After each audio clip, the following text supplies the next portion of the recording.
Ever stared blankly at your phantom wallet, convinced your hard-earned crypto has vanished after seeing it on DEX Screener? Let's find out why that happens. Phantom Wallet doesn't automatically display every token you own. You often need to manually add it. Open your Phantom Wallet, look for the plus icon, usually labeled Add Tokens, tap that.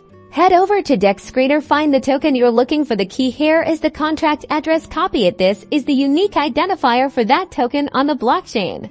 Back in Phantom, paste the contract address into the search bar. Phantom should then recognize the token, displaying its name and symbol. If Phantom doesn't find it, it might be a very no or obscure token, or even a scam token. Phantom might not list it for safety reasons. Be super cautious when dealing with unknown tokens. Always do your research. Just because DEX Screener shows a token doesn't guarantee it's legitimate or tradable on Phantom. Always do your own research before investing in any crypto. This helps protect you from potential scams.